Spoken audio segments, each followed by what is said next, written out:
అందరికీ మనకి ప్రతిరోజు మార్నింగ్ టిఫిన్స్కి చట్నీ కావాలి, ఏదో దోశకి, ఇడ్లీకి, ఉప్మాకి, దేనికైనా. కానీ ప్రతిరోజు ఒకే చట్నీ అంటే బోర్ కొట్టేస్తుంది. సో ఈరోజు మీకు డిఫరెంట్ టైప్ ఆఫ్ చట్నీ చూపించేద్దామని వచ్చేసిన. ఫస్ట్ ప్యాన్ పెట్టి ఆయిల్ వేసి పల్లీలు వేసి, పల్లీలు మంచిగా ఫ్రై అవ్వనివ్వండి. ఫ్రై అయిన తర్వాత ఒక 4-5 పచ్చిమిర్చి, కొత్తిమీర, మెయిన్ ఇంగ్రీడియంట్ కొత్తిమీర అనమాట. సో కొత్తిమీర చాలా ఎక్కువ వేయండి, టేస్ట్ మాత్రం చాలా బాగుంటుంది. సో వేసేసి, మేమైతే రోట్లో రుబ్బుకుంటున్నాం, టేస్ట్ చాలా బాగుంటుంది అనేసి. మీరు మీ ఇంట్లో రోలు ఉంటే రోట్లో రుబ్బండి, లేదు అంటే కొంచెం ఉప్పు, చింతపండు వేసి మిక్సీ పట్టేయండి.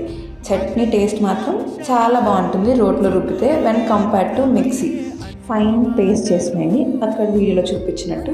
తర్వాత కొంచెం ఆయిల్, ఆవాలు, కరివేపాకు వేసి తాలింపు పెట్టేస్తే మన చట్నీ రెడీ. ట్రై చేసి ఎలా వచ్చిందో మర్చిపోకుండా కామెంట్ చేసేయండి.